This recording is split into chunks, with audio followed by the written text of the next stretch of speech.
feel like the difference was tonight?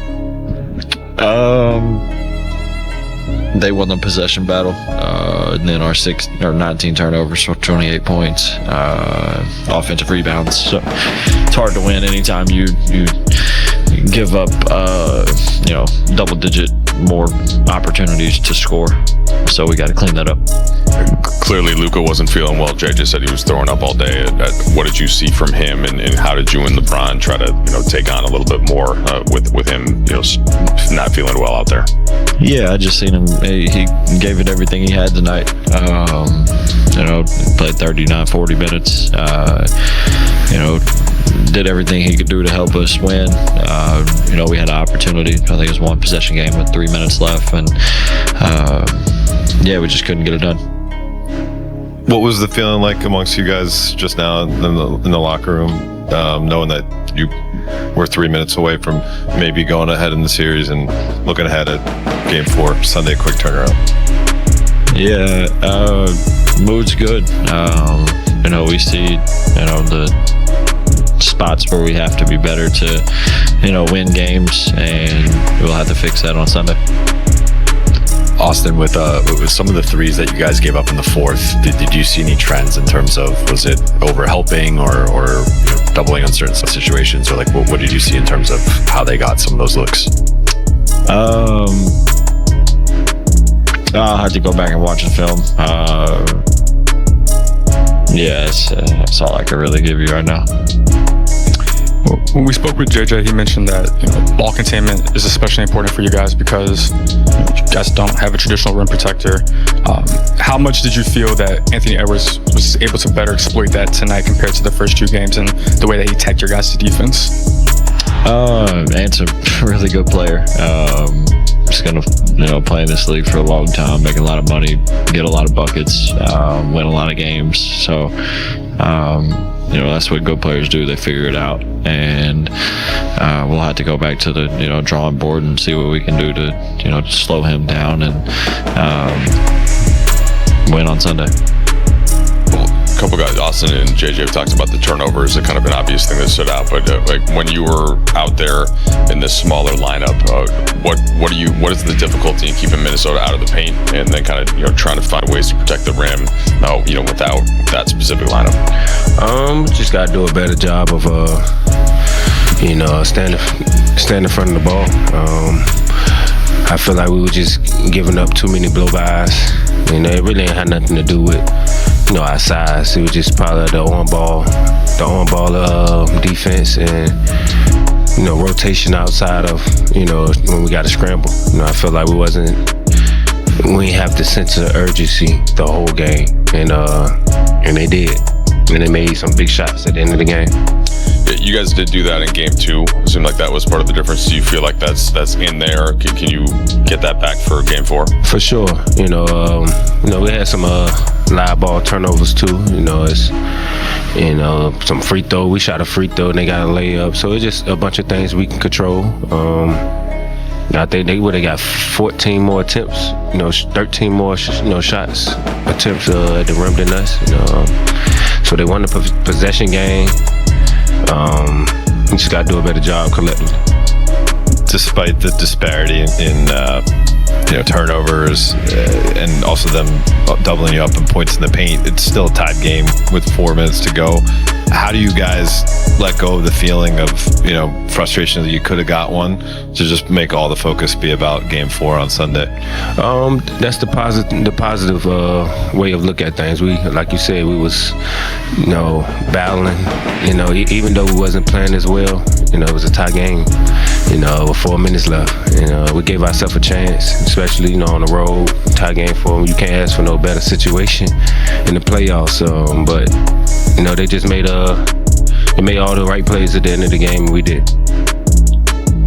So we obviously know Luka was going through the stomach bug and throwing up before the game and whatnot. You know him as well as anyone. You've talked about how he hates to miss games, hates he'll play through whatever he can. What did you see from him tonight, just in terms of gutting through that performance? Man, just him fighting, man. He was fighting, trying to be there for us. I didn't think he was gonna come out second half, and he I looked at his elbow. He had like a big knot on his elbow. I was like, God damn, you sick and you getting beat up still. So he's just a tough guy. I know he want to win. He'll be ready next game. You mean you didn't come out of that? Halftime. Yeah. No, just cause how he sound. His body language, how he look. He look a little pale today. He probably need to hydrate some more. But like I said, Luka tough. And he made some tough shots in that fourth quarter to get us back, back in striking distance. Noticed Luka wasn't feeling like himself. Do you then have to ramp up certain things in your game in the scoring? And how did you feel like that impacted the night overall? I mean, well, obviously, with his illness, it impacts our team. We understand what he brings to our team and what he's done since the acquisition. So, it definitely took a big blow for our team. You've been down 2-1 before in a series on the road. What are the most important things you guys have to do to bounce back for that game 4? We got to control the controllables, and I don't think we did that tonight. Obviously, 19 turnovers on the road is not going to be a good ingredient for winning. Giving up 30 points off those turnovers. They had 20 plus points. In transition as well. So, we got to control the controllables, and if we do that, we'll give ourselves a good chance to win. You've shown an appreciation for Ant Edwards' game when you've been asked about him over the years. Tonight, you guys were able to, I guess, enjoy like a joyful, competitive nature between the two of you, and then he just was able to kind of just control the action at the end. How tough is he at this stage of his career to contend with in a playoff situation? Well, obviously, you're only as great as your teammates, allow you to be as well. And obviously, you guys know how much praise I have for Ant and his development over the years. And, we had a hell of a summer, and I love everything about Ant. But in the course of a playoff series and things of that nature, when you have your guy step up for you, it allows you to be able to crack the seams of defenses throughout the course of the game. And I thought, the game ball went to Jaden McDaniels. He had 30 and he was aggressive from the start to the finish. I can't remember the last time he took over 20 shots. So that just lets you know what his mindset was. And Ant was just Ant. So. LeBron, you guys tied the game at 103 with 4:37 left. They closed the game on a 13-1 run.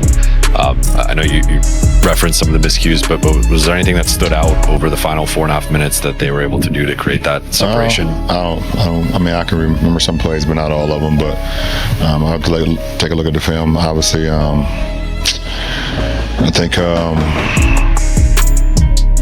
was a tie game. He said 103. And hit the 3 right, top of the key. We came back down. I believe missed a shot, and then Ant drove baseline and found Nas for another 3. I guess I can't remember, huh? They just made plays, man. We had opportunities. I think Rui had some good looks. AR had a good look as well. We just couldn't make them go. LeBron, I think it was in mid-January, after a loss to the Clippers, you and JJ talked about how the margins at that point in time were really tight. You guys have been able to create margins since the Luka trade. Did tonight feel like a night with Luka not at full strength, with the turnovers sort of mounting? Do you feel like the margins you guys just eventually ran out of room? Well, yeah, first of all, in the postseason, there is no room for error. In the regular season, you're able to make up for certain things throughout the course of a regular season, where you can have a little bit of room for error, but when our team was constructed at one point, then in the regular season, we didn't have much room for that as well. But in the postseason, obviously, you're not going to play a perfect game.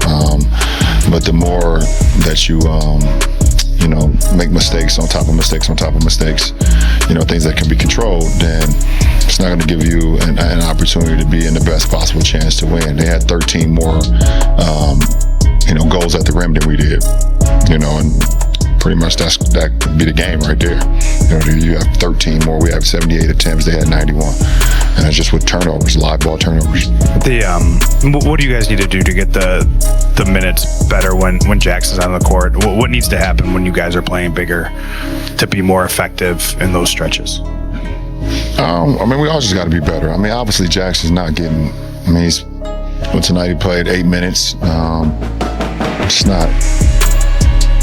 I won't say it's even enough to kind of dissect and see what we can get out of it, obviously, but we just all need to be better. We got to rebound better. We got to screen better. We got to play with more force. When we've been really, really good, Jax has played extremely well for us, and we still believe in him, and hopefully we can continue that going into the rest of the series. Vando and Jordan both played more minutes tonight than they did in game 2. For Jordan, played more tonight than he did in the previous 2 games. How valuable? I mean, I know Vando sort of struggled with fouls, but how valuable were their minutes, and what can they do?